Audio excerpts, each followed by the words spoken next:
Welcome back, students. Today let us discuss one more organ called fruit. The fruits are developed from the ovary after fertilization. Fertilization meaning it's a fusion of a male and a female gamete. The male gamete which was present in the pollen grain will now get fused with the female gamete which is present within the ovule or the embryo sac. After this fertilization or sexual reproduction act, the ovary which was there will be converted into the fruit, and the ovule which was present within the ovary will be converted into seed, and all this will happen after fertilization process. In another term, I can tell you the ovary here, the fruit is a ripened product of the ovary. It has developed from the ovary after fertilization, and this encloses the seeds within them. And now here the fruits are of different type. True fruit, it is when fruits are developed from the ovary with after fertilization, those fruits are called as a true fruit. And one more category is a false fruit. Here fruits are developed from other than the ovary. Here it is not the ovary which is taking part here. If any the extra ovary parts of the flower will take part in the development of fruit, and such fruits developed are called as a false fruit. True fruit is when fruit is developed from the ovary. If the fruit is developing from other than the ovary, other floral parts, for example, if thalamus is included in the formation of fruit, in case of cashew nut here, the thalamus which was present, that is actually converting into fruit. So those are false fruit. And the third category is called parthenocarpy. Here also the fruits are formed from the ovary, but without fertilization. Very important, here the fruits were developed from the ovary after fertilization, meaning fertilization is happening here, but in this case there is no fertilization event happening, but directly the ovary is converted into fruit. Therefore there is no development of seeds, and therefore these fruits are seedless. If you remember the carpel, I told you there will be stigma, style and the ovary. Inside the ovary there will be the ovule. After fertilization, these ovary will be converted into fruit and ovule into seed. Therefore, the seeds are present within the fruit. But in this case what happens, fertilization is not at all happening. It is directly ovary is developing into fruit, and the next event was ovule should develop into seed. That will not take place. Therefore, there is no seed formation. These fruits are seedless, and you call them as a parthenocarpic fruit. Now, the fruit will have the fruit wall. The fruit wall you call it as a pericarp, and I told you within the fruit it encloses the seeds. Now the walls of the fruits are outer epicarp, middle mesocarp, inner endocarp, and all together collectively you call it as a pericarp.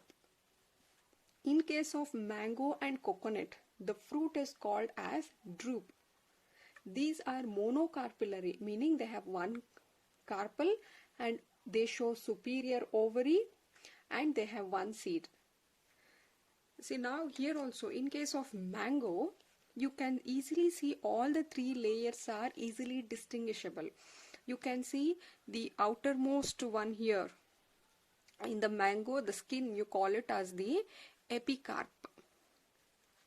And the fleshy portion what we eat, the pulp, the fleshy portion what it is present, the pulp is nothing but the mesocarp. And inside you can find a hard stony structure. So these are the endocarp. Inside this endocarp you can find the embryo.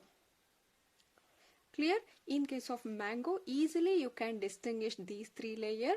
The outer skin which we usually peel it off are called epicarp. The edible portion what we are going to eat, that juicy pulp is called the mesocarp, and inner to that you can find one more hard structure that is called as the endocarp.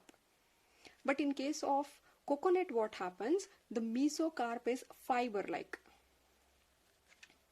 Clear? So this is all about the fruits. Moving on to the next organ, that is a seed. Here I told you these are developed from the ovule. Ovule will be converted into seed, and this also happens after fertilization. This is one of the post-fertilization event. So again we will see differently dicot seeds and monocot seeds. In case of dicot seeds, the seeds will have a seed coat and the embryo. The valves or the covering layers are called as a seed coat. The seed coat has two layers here. Two layer. Outer layer you call it as a testa. Inner you call it as a tegmen. These two are the seed coat present in the dicot seed. And in the seeds you can find one more scark which is present, which you call it as a hilum. Yes, you can see here this is a seed, and you can find the, yes, this is a seed coat. The seed coat is having two layers, outer testa and inner tegma. Two layers are found, and on the seed coat you can find her scar here. This we call it as a hilum. Actually these are the scar formed because the seeds are attached to the fruit. Here by this point these seeds are attached to the fruit, and this one more a small opening is seen, which is nothing but the micropyle. These are the pore which is present near the hilum. This is meant for exchanging of gas and water. The seed coat, and next after seed coat we will find the embryo. When you open the seed, when we just split these seeds, you can find the embryo present within the seed. If you remove the seed coat and if you open, this is how you can find. That is called embryo. Now embryo will have the embryonic axis, and they have two cotyledon. Two cotyledon because we are talking of dicot seed. Therefore these two, what you can see, 1 and 2, these are the cotyledons. What is the main function of cotyledon? They store the reserve food material. They will provide the nourishment. The embryonic axis is the small platelets like what you can see. These are the embryonic axis.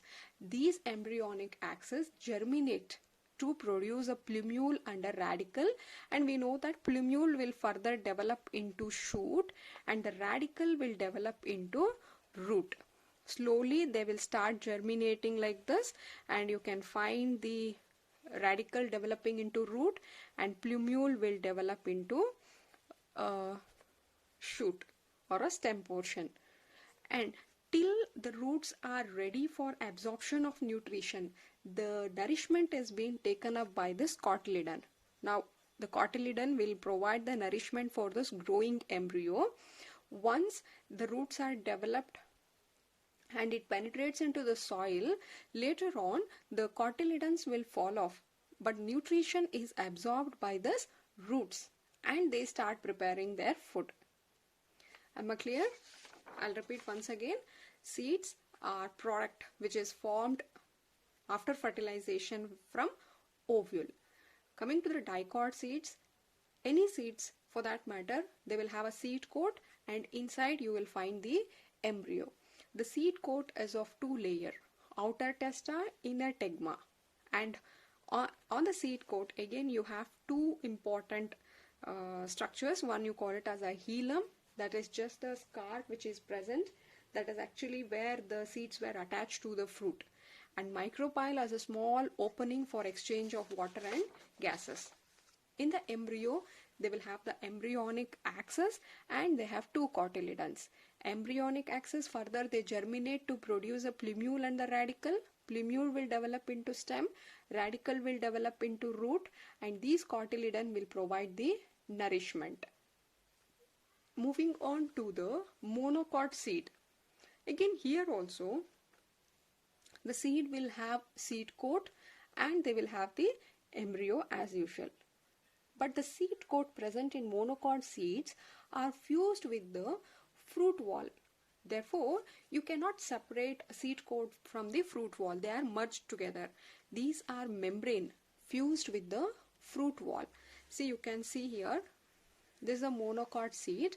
In the monocot seed, the outermost layer is this. This is actually the seed coat and also the fruit wall. Both are fused together.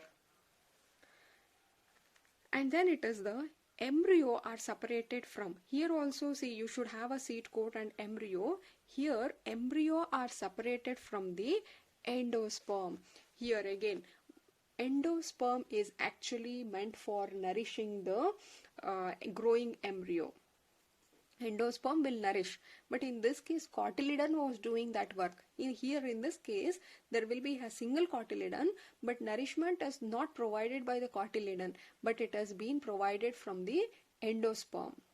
Now you can see endosperm is here and this is a embryo.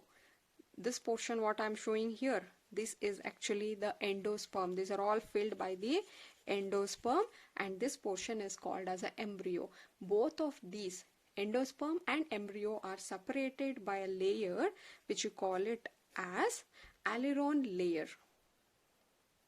Aileron layer is separating endosperm from the embryo. Let us see what is there in the embryo.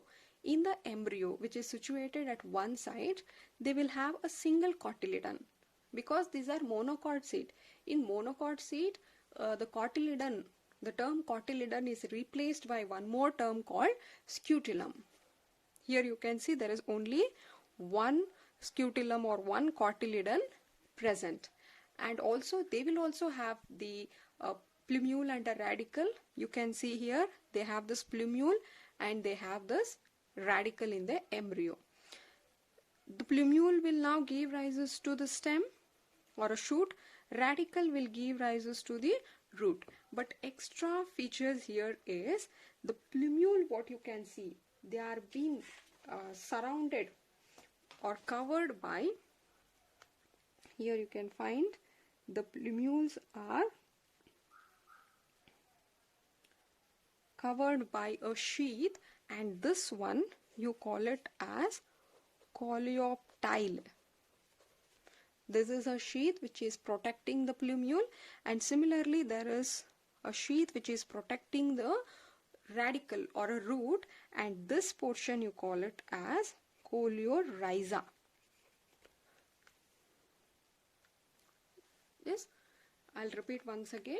Monocot seed will also have seed coat and embryo, but here the seed coats are fused with the fruit wall. They are merged together as a single structure. And again embryo you can see they are pushed towards one side. Here your major portion is covered by the endosperm. Endosperm and embryo are separated by this layer.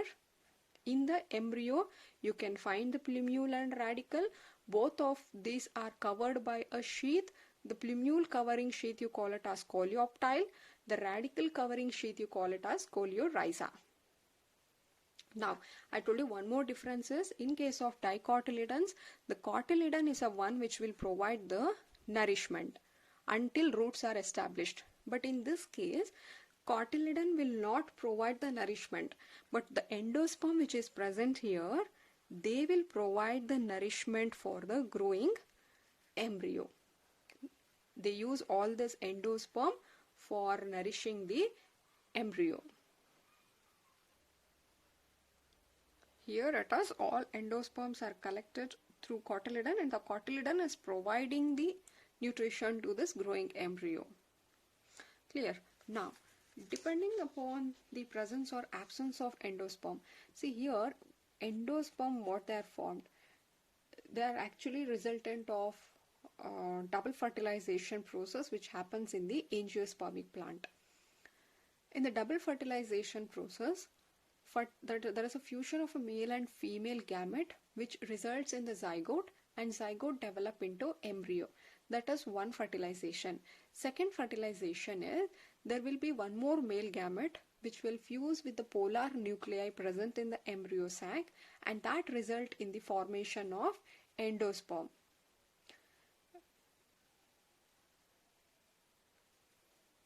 So here in some seeds, I can tell you the endosperm formed will be the resultant of double fertilization, and main function of this endosperm is to provide the nourishment to the growing embryo. So depending upon whether they have the endosperm left or not, there are two types. So first type of seeds, there are two types of seeds.